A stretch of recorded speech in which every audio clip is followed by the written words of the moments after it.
হচ্ছে মসজিদে ঢোকার পর। মসজিদে ঢোকার পথটি অনেকখানি সরু।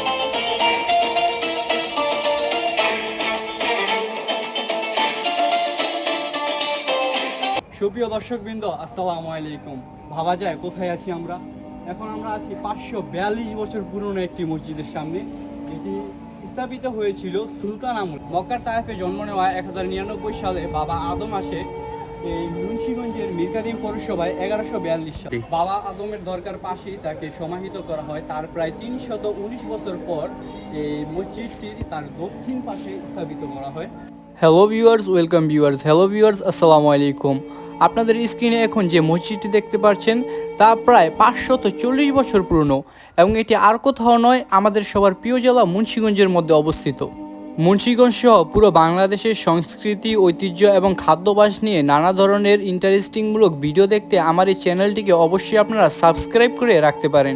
আজকে আমি আমার এই ভিডিওতে সুলতানি আমলের 542 বছরের পুরনো মসজিদটিকে আপনাদের সম্পূর্ণরূপে ভিতর থেকে বাহির পর্যন্ত ঘুরিয়ে দেখার চেষ্টা করব।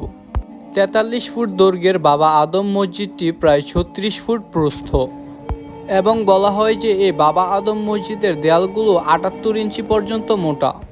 মসজিদে ঢোকার আগে আমরা দুই দর্শনার্থীর সাথে একটু কথা বলে নিব।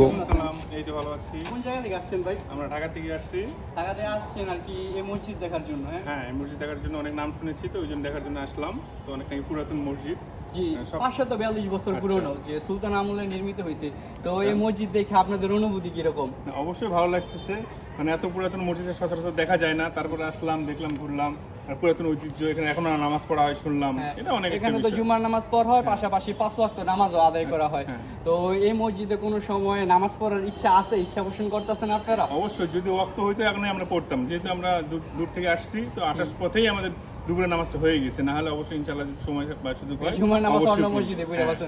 দেখলাম অন্য দর্শনার্থীও আসছে যে এই মসজিদ পরিদর্শন করতে। হ্যাঁ, আপনারাও তাদের মতোই। ভাইয়ার অনুভূতি কিরকম একটু ব্যক্ত করুন দেখি। অনুভূতি আমি শুনে আসছি, এটা মুন্সিগঞ্জের ইতিহাস ঐতিহ্যের একটা ধারক এবং বাহক। প্রায় 500 বছরের পুরাতন একটা মসজিদ। এটা শুনে মূলত এটা দেখতে আসা যে আসলে মসজিদটা এত পুরাতন মসজিদে এখনও নামাজ হয়। এই এলাকার স্থানীয় মানুষ এটাকে ধরে রাখছে, সেজন্য এলাকার স্থানীয় মানুষকে অনেক ধন্যবাদ। আমাদের যারা আমরা দর্শনার্থী আছি, আমরা এসে মানে ইতিহাস ঐতিহ্য সম্বন্ধে জানতে পারতেছি। এটা আমাদের কাছে খুব ভালো লাগতেছে আর কি। জি ভাইয়া, ধন্যবাদ। ধন্যবাদ। এই হচ্ছে মসজিদে ঢোকার পথ। মসজিদে ঢোকার পথটি অনেকখানি সরু। আল্লাহুম্মা আফতাহ লিনা ওয়া রাহমাতিকা।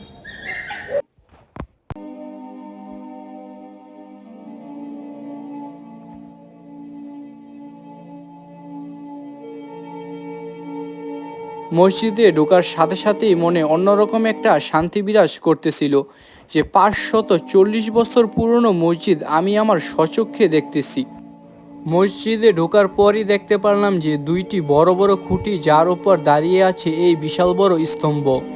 এই দুইটি খুঁটি মসজিদের ভিতরের শীতাতাপ নিয়ন্ত্রণ করে। শুনতে অবাক হলে এটি বাস্তব। মসজিদের উত্তর পাশের খুঁটিটি প্রায় সময়ই ঘামতে থাকে, যার কারণে মসজিদে একটি শীতলতা অনুভব হয়। মুন্সিগঞ্জের এই 540 বছরের বাবা আদম মসজিদটি পুরোপুরিভাবে পোড়া মাটির ইট দিয়ে তৈরি। পোড়া মাটির ইটের সাথে ব্যবহার করা হয়েছে চুন, সুরকি ও তেঁতুলের পানি। মসজিদে কোনো প্রকার জানালা না থাকার ফলেও মসজিদের ভিতরে কিভাবে তাপমাত্রা নিয়ন্ত্রণে থাকে তা এই বিজ্ঞানের যুগে এসেও মানুষের ভাবনাকে নাড়া দেয় বারেবার। মসজিদের বাহিরে একটি সাইনবোর্ডের মধ্যে এই স্থাপত্য সম্পর্কে লেখা আছে বেশ কিছু। For more interesting video just subscribe this channel.